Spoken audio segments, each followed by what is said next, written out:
begitu baik. Dia menyediakan selalu waktu bagi kita di pagi yang indah, masih enak tidur jam-jam segini. Namun Bapak Ibu telah mempersiapkan diri mengawali hari ini, dan saya percaya sebuah peperangan terjadi ketika Bapak Ibu bangun. Amin. Karena masih pagi ya, dari sekolah bulun kemungkinan mereka 7:30 sudah standby ya. Paling tidak bangun paling lama lah itu mungkin jam 7 ya. Dan mungkin ada saudara-saudara lain mungkin dari Korsik. Nah ini dari Korsik ya, mungkin lebih cepat juga bangun ya, apalagi matahari dari sana. Jadi Korsik masih gelap, ditutupi oleh bukit ya. Jadi sebuah perjuangan untuk memberikan hari yang terbaik untuk Tuhan pada hari ini. Amin. Nah, saya percaya kehadiran kita tidaklah sia-sia ya. Nah, mari kita lihat firman Tuhan pada hari ini. Nah, Bapak Ibu kalau melihat gambar ini, Bapak Ibu bisa menyimpulkan ya. Melihat gambar ini saja Bapak Ibu bisa mengambil maknya. Nah, ada yang mau memberikan sebuah kata atau kalimat tentang gambar ini? Silakan. Apa kira-kira? Hanya melihat gambar ini saja. Nah, sehari dua hari. Ya Bu? Iya, bagus. 100 lagi. Ada lagi 100 lain kan? Itulah Tuhan ini. Ini 100, ada 100 yang lain, ada 100. Ada lagi Bapak Ibu? Mbak Dwi kayak ngomong ini. Oh kayaknya ya. Bisa lihat gambar ini kan? Kira-kira apa nih? Tadi sudah berusaha keberhasilan itu. Keberhasilan. Mengajar keberhasilan. 100. Apa lagi? Kira-kira? Ada dari gambar ini, lihat semua. Ayo.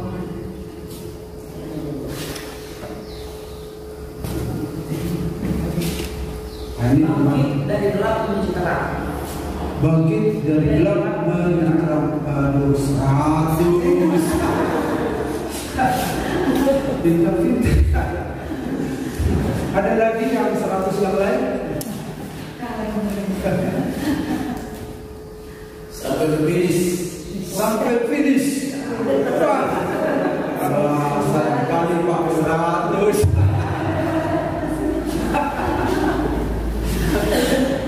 Kayak Pak Rihadi mau bicara nih. Dari lama menuju terang. Oh, hampir mirip. Ya, terpaksa 100.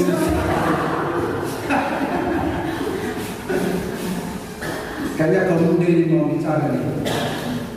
Ada di kaum muda? Satu lagi.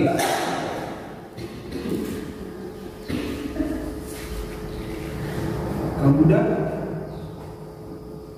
Ya mungkin dalam pikirannya disimpan 100 itu ya. Baiklah. Nah itulah ya. Jadi kalau kita lihat ini kan dua suasana dari gelap ke dalam terang. Jadi kalau benar-benar lari sampai ke finish, soalnya beliau tidak membicarakan tentang apa yang ditinggalkan yang penting lari sampai finish.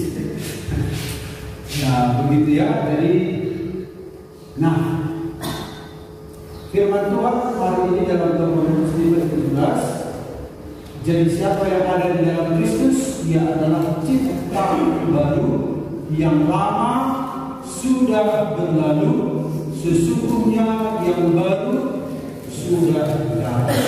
Yang lama, yang gelap. Jadi orang itu berlari, dia nggak boleh berhenti berlari, dia harus menuju sasaran. Ya. Nah, dalam bahasa Indonesia sehari-hari, orang yang sudah bersatu dengan Kristus menjadi manusia baru sama sekali. Yang lama sudah tidak ada lagi, semuanya sudah menjadi ya. Jadi siapa yang ada dalam Kristus, dia adalah ciptaan baru. Yang lama sudah berlalu, yang baru sudah datang. Nah, yang ciptaan Kristus itu katanya yang lama berlalu, yang baru datang. Ya. Itulah siapa yang ada di dalam Kristus. Dia menjadi ciptaan yang baru. Nah, karena itu Bapak Ibu, untuk menindaklanjuti firman Tuhan hari Minggu yang lalu, pasti Bapak Ibu masih ingat ya. Masih ingat Bapak Ibu firman Tuhan yang lalu itu tentang hidup berharga bagi Allah. Kenapa hidup kita berharga? Karena kita diciptakan segambar kita ini gambarannya. Kemudian yang berikut, kita ditukar dengan diri. Ya.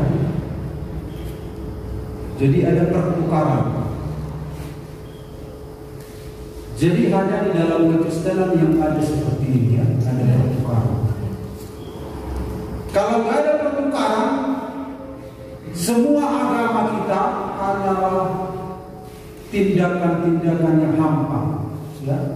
Semua usaha kita berbuat baik, usaha kita berlaku ramah, usaha kita mengekang diri, itu sebuah kehampaan. Raja Salomo berkata semuanya sia-sia. Jadi tanpa Tuhan tidak ada arti usaha itu untuk hidup yang akan datang. Jadi Yesus menukar hidup kita. Inilah yang tidak dipahami oleh orang lain atau agama lain ya. Hanya di dalam kekristenan ada pertukaran sedemikian. Lalu yang ketiga apa itu? Pendiam bersama dan Jadi Tuhan menantikan, merindukan,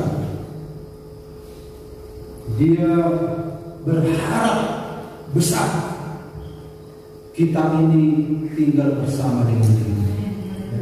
Itu harapannya. Jadi bukan hanya kita yang berharap sama Tuhan, Tuhan juga berharap.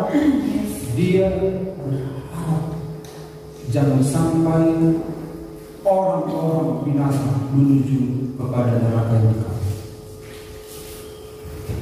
Nah, mari kita lihat hari ini tentang menjadi ciptaan baru. Kita menjadi ciptaan baru. Kalau minggu yang lalu kita telah lihat Bapak Ibu bagaimana Allah menciptakan manusia itu pertama, ya, ciptaan awal. Kenapa ada ciptaan baru? Nah, kalau ada ciptaan baru berarti ada ciptaan awal, ada ciptaan pertama. Kenapa harus ada ciptaan baru lagi? Karena pasti ciptaan awal ini punya masalah. Nah, Tuhan itu menciptakan segala sesuatu dari yang tidak ada menjadi ada. Lalu Stephen bertanya kemarin, apa yang Tuhan ciptakan pertama? Malaikat, katanya. Dia langsung menjawab, malaikat. Oh ya betul. Lalu ditanya, ngapain malaikat? Nah, saya pun jadi bingung, ngapain? Ya, Alkitab bilang melayani Allah.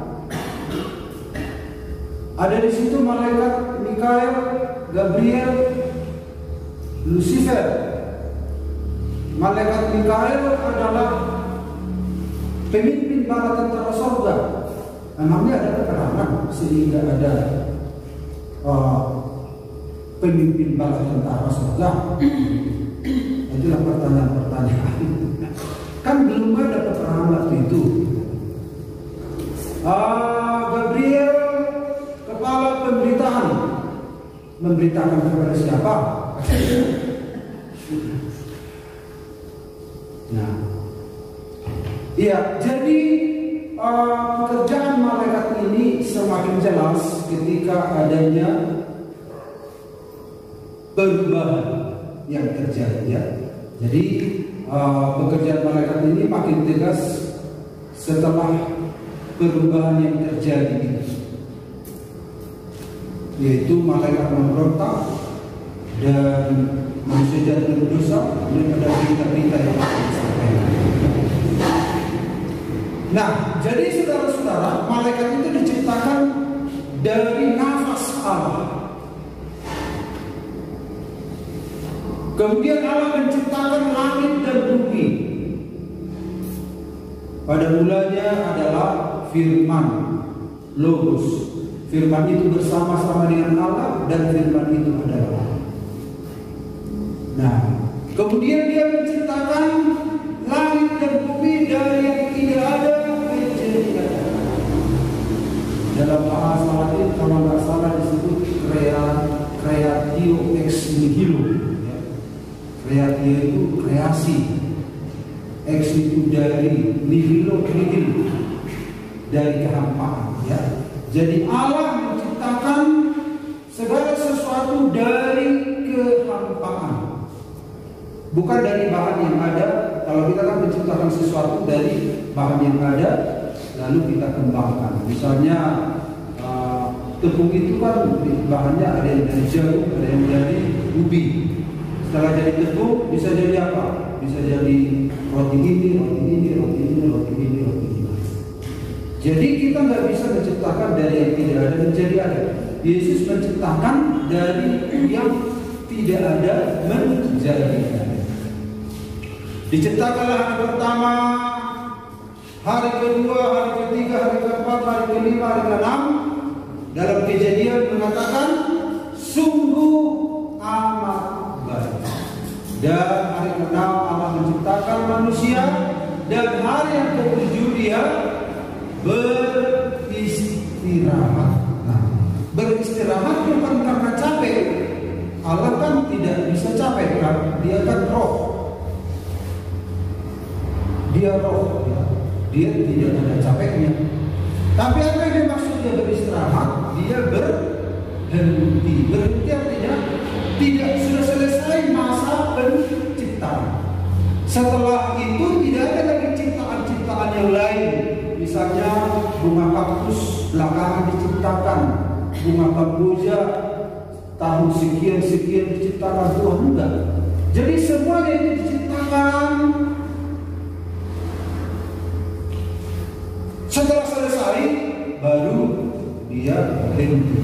Tidak ada penciptaan lagi, tidak ada penciptaan malaikat, tidak ada penciptaan, semuanya berhenti, selesai. Jadi makhluk-makhluk yang ada sekarang itu adalah akibat dari perubahan-perubahan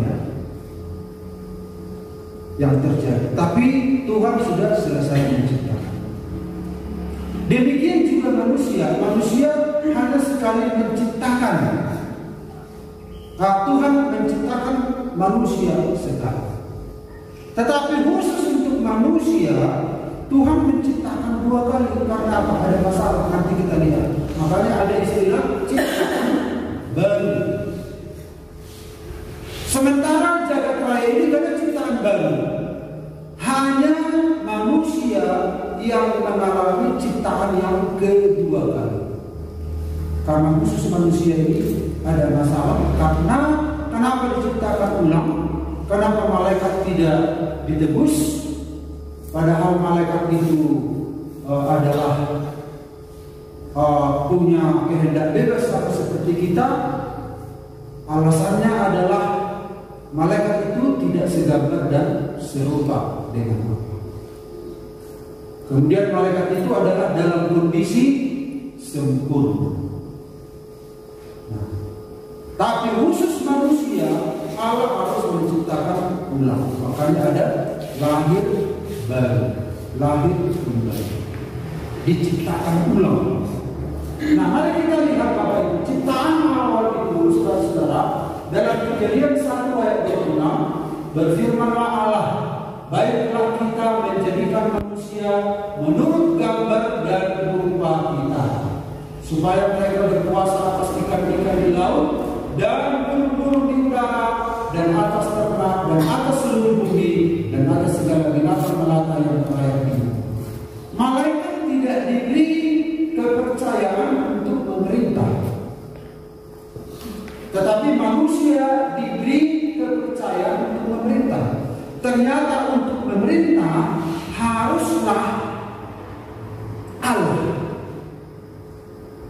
Nah, jadi untuk memerintah ini, saudara-saudara, memerintah ikan-ikan di laut, burung di udara, atas ternak dan atas seluruh bumi dan atas segala binatang melata yang ada di bumi.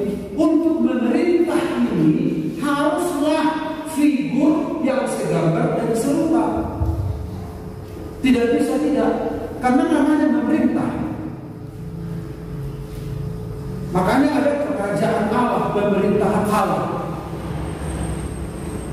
Tuhan tidak memberikan kepercayaan kepada ciptaan lain untuk memerintah. Nah, untuk memerintah haruslah segambar dan serupa dengan Dia. Jadi diciptakanlah untuk memerintah ini, yaitu yang segambar dan serupa dengan Dia, yaitu manusia. Gambar, kita sudah pelajari kemarin, gambar yang image Allah. Jadi sedikit ini saya lihat, saya pelajari tentang metaverse ini ya, yang sedang apa di dunia saat ini, heboh. Tentu bagi orang yang memeriksanya itu heboh. Orang yang tidak memeriksanya itu mungkin nggak dengar atau nggak terlalu penting ya. Jadi untuk memerintah dunia ini Allah itu gambar Allah. Makanya Allah mengatakan manusia itu sebenarnya adalah Allah juga. Allah tanda petik huruf kecil ya. Karena untuk memerintah haruslah harus memiliki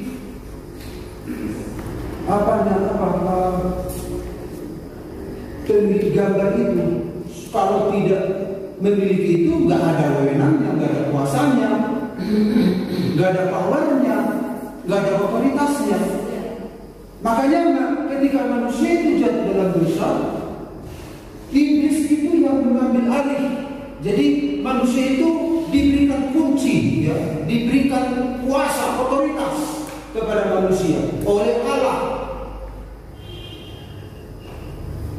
Jadi manusia itu diberi kepercayaan menjelajahi, menguasai dunia materi. Makanya manusia itu tercipta dari materi tanah liat. Nah, manusia ketika jatuh dalam dosa, dia melepaskan otoritas itu. Akhirnya iblis mengambil alih. Makanya iblis berkuasa. Dan pada akhirnya nanti di kayu salib, Yesus mengambil alih lagi, mempertaruhkan dengan nyawanya sendiri dan menyerahkannya kembali kepada manusia. Nah, ini bagaikan cerita dongeng, tapi inilah kenyataan. Ya. Jadi manusia itu adalah gambar Allah, ya, diciptakan Allah. Marilah kita ciptakan, baiklah kita, ini ya. Baiklah kita, ini kita kan jamak, berarti tritunggal. Tidak mungkin dia berbicara kepada malaikat. Namanya malaikat itu sel-sel dengan Allah. Manusia itu bukan ciptaan malaikat dan Tuhan, tidak. Tetapi dia bicara kepada dirinya sendiri yang adalah Tritunggal. Lalu diciptakanlah manusia itu dari debu tanah dan sempurna. Luar biasa. Inilah gambar dan wujud Allah. Bahannya dari tanah, tapi isinya adalah bagian dari diri Allah.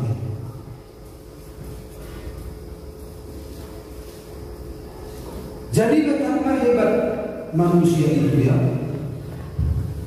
Betapa sempurna dia diberi kepercayaan untuk memerintah. Nanti pada akhirnya orang-orang percaya akan memerintah. Waktu manusia jatuh dalam dosa, manusia itu diperintah. Makanya kalau bicara tentang kerajaan Allah, ya, itu sungguh ajaib, ya, sungguh ajaib. Satu waktu nanti kerajaan 1000 tahun, anak-anak Allah memerintah. Kembali dipulihkan Tuhan pemerintah.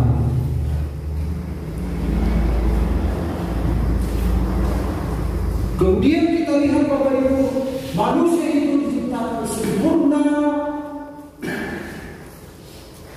makhluk yang ajaib, makhluk yang luar biasa untuk menguasai alam materi yang ada di dunia ini. Nah, kemudian kita lihat yang berikut. Yang berikut adalah kemudian rusak total, ya, rusak total. Ini padahal tadi sempurna tapi rusak. Roma 3:23, karena semua orang telah berbuat dosa dan telah kehilangan kemuliaan Allah, dan manusia itu semakin merosot. Nah, bagaimana hati sang pencipta di sini mengalami rusak total? Nah, inilah yang diperdebatkan oleh para tokoh-tokoh Alkitab. Sebagian berkata manusia itu rusak total, sebagian berkata manusia itu hanya sebagian rusak. Tapi kita mempercayai bahwa manusia itu rusak total. Rusak total. Nah, sedikit-sedikit kita perlu mengetahui ini, ya. Jadi ada dua pemahaman ekstrim hari-hari ini yang sedang berjalan di dunia kekristenan. Mungkin anak-anak Tuhan tidak tahu itu dan perlu juga tahu, ya. Yaitu istilah Calvinis dan Arminian. Calvinis itu berkata bahwa manusia itu setelah jatuh dalam dosa rusak total. Sementara Arminian itu berkata ketika manusia jatuh dalam dosa tidak rusak total. Sebagian, buktinya manusia masih bisa berbuat baik. Buktinya manusia masih bisa menjadi orang baik. Berarti tidak rusak total. Kita mempercayai manusia itu rusak total. Walaupun manusia bisa berbuat baik, tetapi kebaikan ala manusia, bukan kebaikan sesuai kebenaran, tidak. Karena kita mengatakan semua orang telah berbuat dosa, semua orang, dan telah kehilangan kemuliaan Allah, hilang kemuliaan Allah. Jadi kalau manusia bisa berbuat baik, itu hanyalah sisa bisa. Tetapi bukan berarti dia sebagian rusak, ya. Itu hanyalah sebuah kebaikan di bawah standar kebenaran. Makanya Yesaya berkata, segala kebaikan manusia bagaikan kain kotor, sebaik-baiknya manusia bagaikan kain kotor. Nah, jadi manusia itu rusak total dan menuju kepada kemerosotan, ya. Makin merosot, makin merosot, makin merosot. Dan ini tidak berhenti kalau tidak ada yang menghentikan. Jadi manusia itu bergerak, berjalan sedemikian rupa, lahir, tetapi tujuannya sudah jelas, yaitu neraka yang kekal. Itulah yang terjadi. Dan yang terakhir, akhirnya ada ciptaan baru. Akhirnya manusia itu diciptakan ulang, ya. Jadi manusia itu diciptakan ulang. Jadi Bapak Ibu perhatikan ini jaring-jaring apa ini? Saya tunjukkan lagi. Ketika manusia itu rusak, ini ada apa ini? Lambang apa ini sekarang ya? Kalau di zaman sekarang ini jaring-jaring ini bisa terlihat? Gak bisa ya? Gak kelihatan? Iya ya? Gak kelihatan ya? Kelihatan. Padahal saya memang sudah bagaimana biar bisa terlihat gitu. Nah ini kalau Bapak Ibu mengikuti jam apa yang jaring-jaring ini?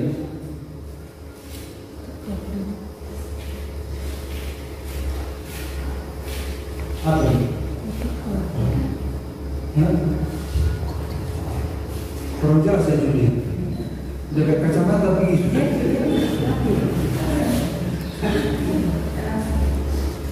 Apa itu? Jaring-jaring itu di zaman sekarang. Apa itu? Kayak ngomong ini. Kalau IT tahu sebenarnya ini. Kalau Grace tahu kan? Ini jaring-jaring ini.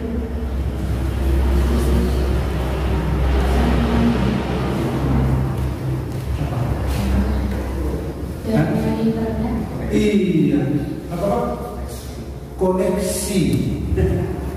Jadi awalnya Allah menciptakan manusia itu sempurna, alam juga begitu mendukung, tapi ketika manusia jatuh dalam dosa,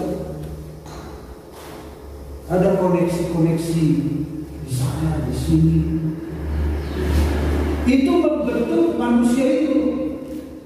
Ini koneksi-koneksi yang bukan hanya komputer tentunya, tapi ini saya pinjam untuk menggambarkan koneksi yang membentuk kita.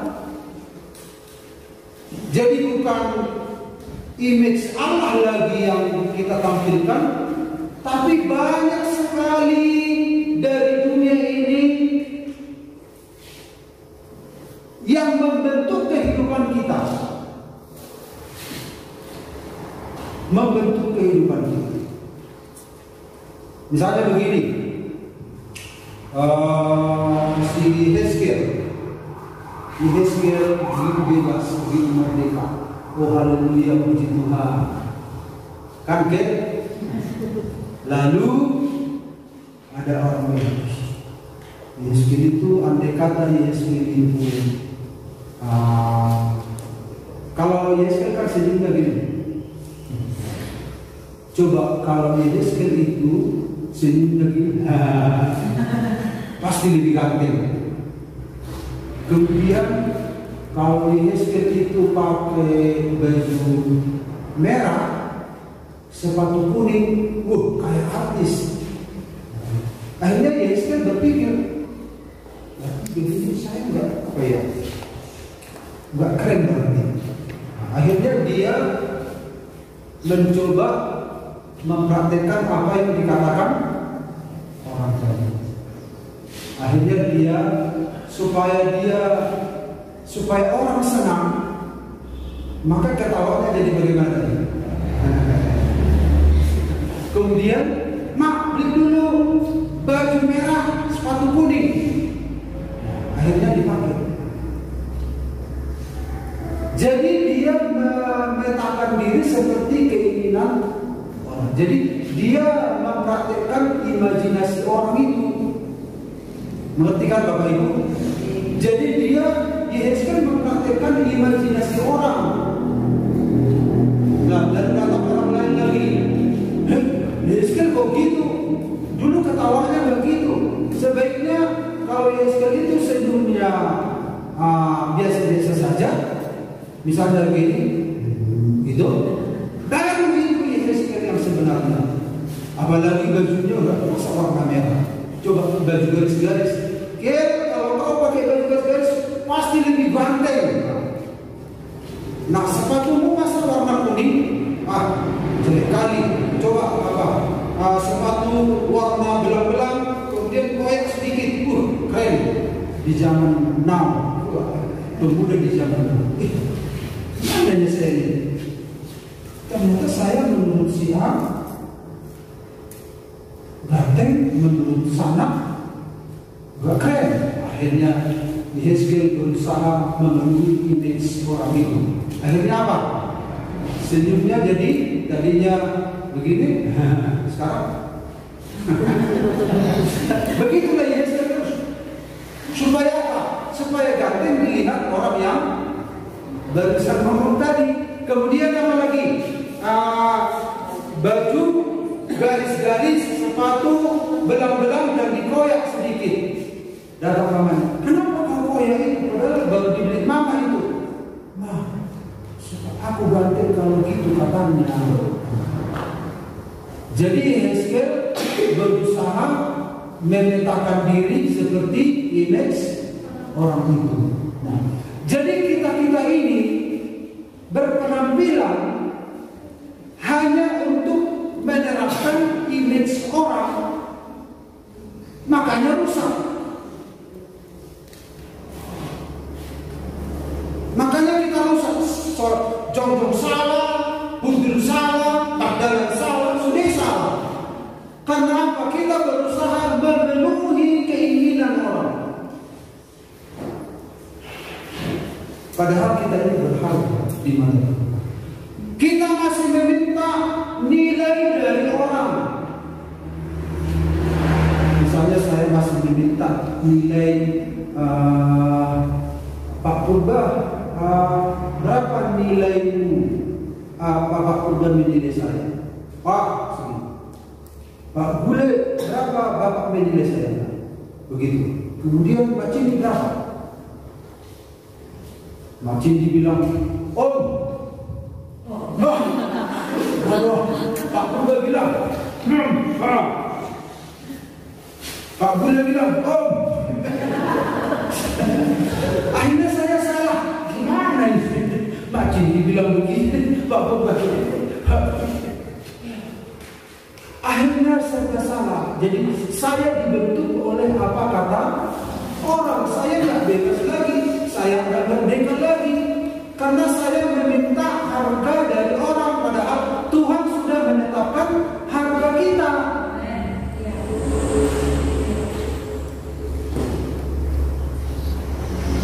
Kau itu berharga kalau kau punya Honda Beat.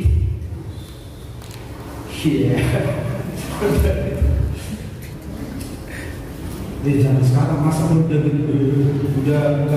sudah mati lagi STNK-nya. Gantilah itu MX, MX supaya keren. Hanya berjuang dia ngos-ngosan, padahal dalam keluarga ada ngos-ngosan. Siapa suruh kamu ngos-ngosan? Tuhan,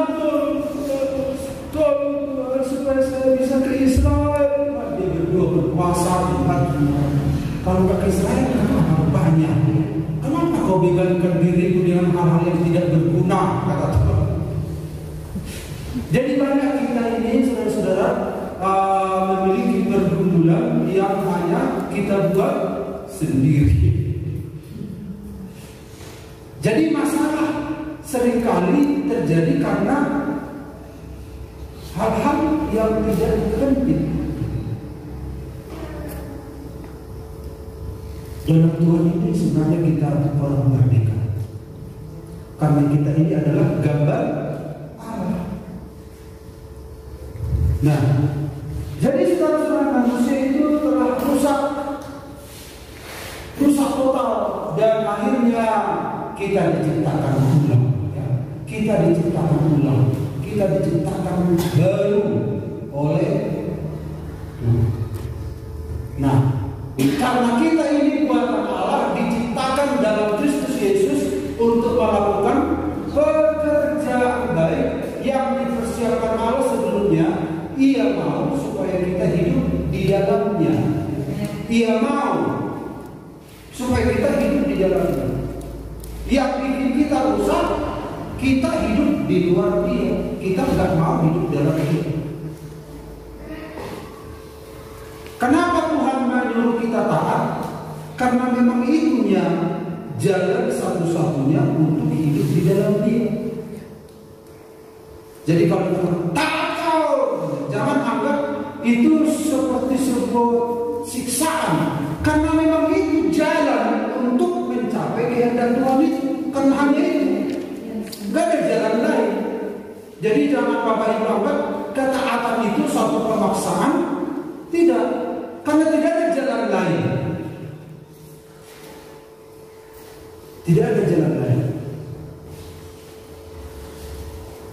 Seringkali kita ingin mencapai yang Tuhan inginkan, tetapi bukan berdasarkan jalan yang Tuhan sediakan. Gak mungkin. Makanya Alkitab mengajarkan tentang ketaatan.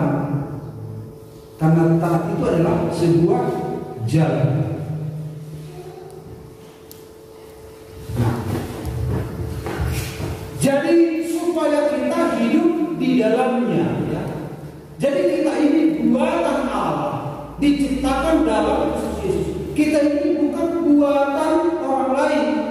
Kita bukan buatan iblis. Kita ini buatan Allah. Segala sesuatu diciptakan oleh Allah untuk kemuliaan. Nah, kemudian dikatakan dalam Alkitab, jangan lagi kamu saling mendustai, karena kamu telah menanggalkan manusia lama serta kelakuannya, dan telah mengenakan manusia baru yang terus-menerus diperbaharui untuk memperoleh pengetahuan yang benar menurut gambar kalinya. Apa itu kali? Yaitu pencipta. Jadi menurut gambar pencipta, jadi kita itu kiblatnya itu kepada gambar pencipta. Makanya disebut segambar dan serupa dengan Kristus. Kesana akhirnya anak kita. Bapak Ibu lihat tadi dalam Kejadian, awalnya manusia diciptakan segambar dan serupa. Setelah Yesus datang, manusia percaya padanya. Yang sasaran akhirnya juga adalah gambar kalinya, gambar pencipta, image-nya Tuhan. Jadi yang perlu kita pergumulkan koneksi dengan Tuhan, ya, bukan koneksi dengan yang tadi yang banyak itu. Makanya Bapak Ibu, seringkali kita dibentuk oleh koneksi-koneksi yang hampa, gambar-gambar yang kosong, bayangan.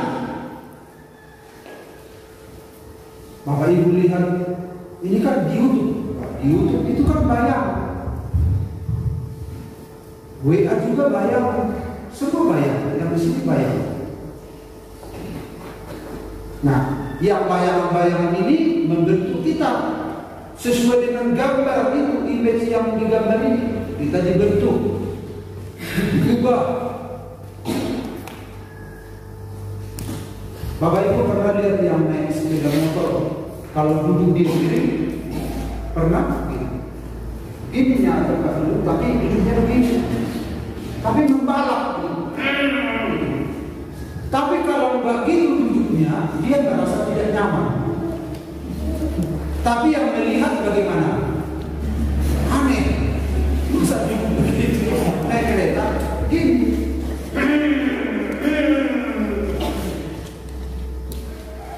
Nah,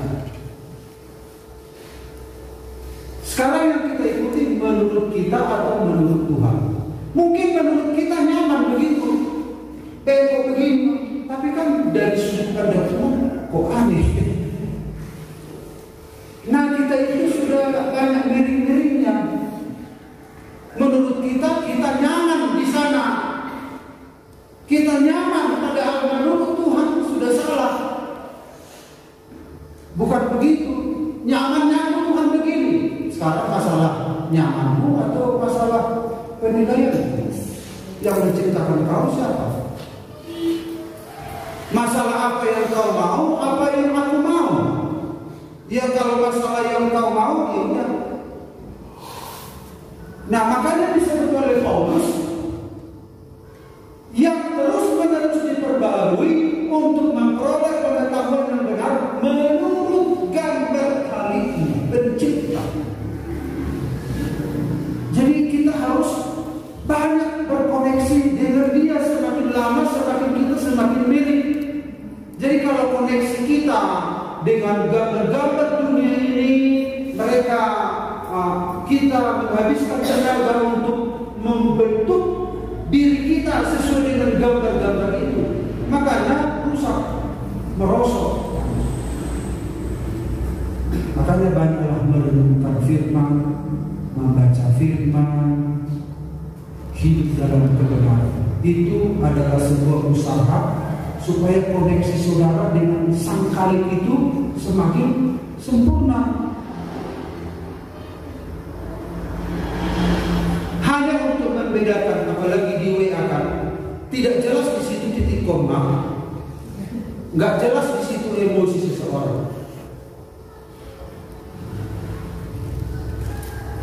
Yang bisa membedakan di situ paling ada apa? Emosi, kan? Kalau ini, oh ketawa dia sedang mengatakan. Kalau ini, oh berarti dia bersedih. Kalau ada apa? Maksud sedang sedih. Hanya itu saja. Kalau nggak ada itu, kita pikir dia marah, padahal tidak marah. Makmur Allah, padahal tidak. Karena tidak ada intonasi yang terlihat di WA. Kita menduga-duga, oh dia senyum, kita pikir padahal dia sudah marah. Dingkado dia asyai, tidak doa karena dingkan. Dingkan mulut di mana amurat tadi. Tidak ada terlihat. Akhirnya kita ngarang-ngarang itu semua. Lain lagi yang bisa kita artikan. Akhirnya kita hanya satu gertakan saja. Awas so, wid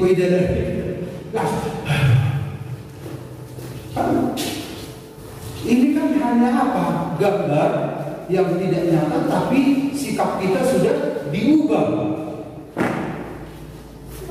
Makanya kalau kita sering komunikasi dengan Tuhan, kuasa Tuhan hadir, kuasa Roh Kudus memenuhi hati kita. Itu hal-hal yang di luar itu kita tidak terlalu berpengaruh, tidak membentuk kehidupan kita. Suasana-suasana di luar tidak membentuk kehidupan kita. Kita hanya dipengaruhi oleh Tuhan, koneksi kita kepada yang punya gambar itu. Akhirnya ketika koneksi kita semakin bagus, kita akan semakin mirip. Amin. Nah, kemudian dikatakan sebab semua orang yang dipilihnya dari semula, mereka juga ditentukannya dari semula untuk menjadi serupa dengan gambar anaknya, supaya ia anak ini menjadi yang sulung di antara banyak saudara. Bapak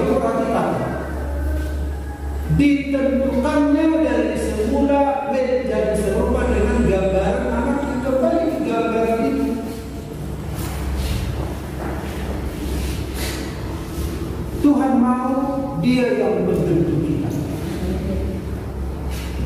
Nah, seleb itu kan hari Minggu kita sudah lihat, itu adalah dari dua kata seleb dan R, kebenaran Allah.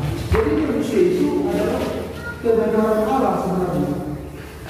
Akhirnya kebenaran Allah itu makin runtuh, makin hilang. Dicipta ulang oleh dunia ini, oleh koneksi-koneksi yang ada, oleh bisikan iblis. Semua merusak kehidupan ini.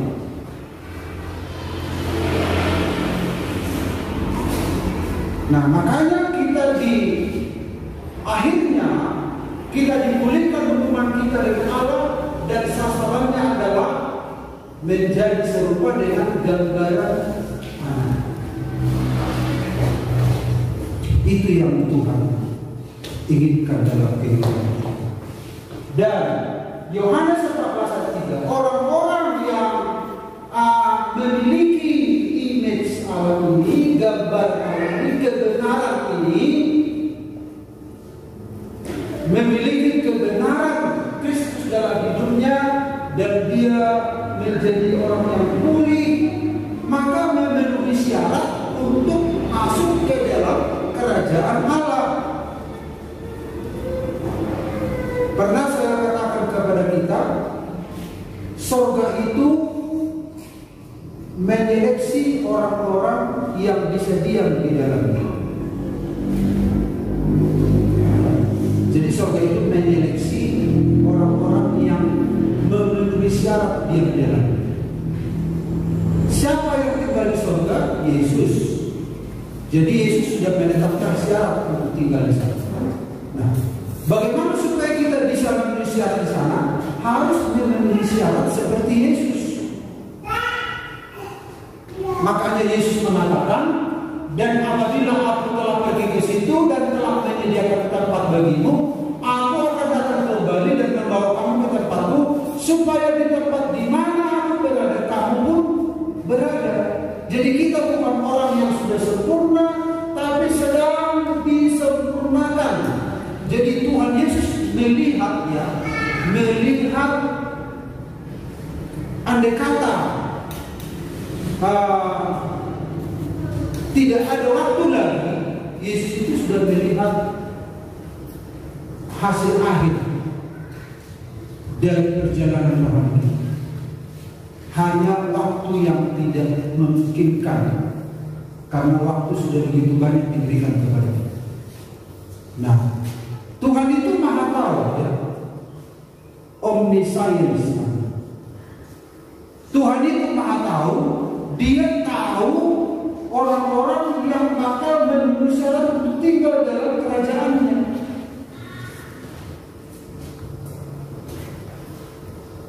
Walaupun orang itu mungkin berangkat dari 20%, 30%, tapi dia tahu ujung-ujungnya itu sasaran ini mencapai kemana. Dan saudara-saudara, aku akan datang kembali, ya, aku akan datang kembali. Ini Yesus saya gambarkan begini gambarnya. Memang dia ada bersama dengan kita, ya. Ada memang dia bersama dengan kita. Jadi saya tunjukkan gambar ini hanya semua saat penciptaan, kejatuhan sampai pada pemulihan, Yesus menjadi saksi. Ini maksud saya menunjukkan gambar ini. Dia mengamat-amati semua dari penciptaan, kejatuhan sampai pemulihan. Kita diciptakan di hadapannya, kita mengalami kejatuhan di hadapannya, tidak ada yang tersembunyi, dan kita mengalami pemulihan di hadapannya. Tuhan menjadi saksi semua atas apa yang dialami manusia, dan dia akan datang kembali, katanya dia akan bersama-sama dengan kita.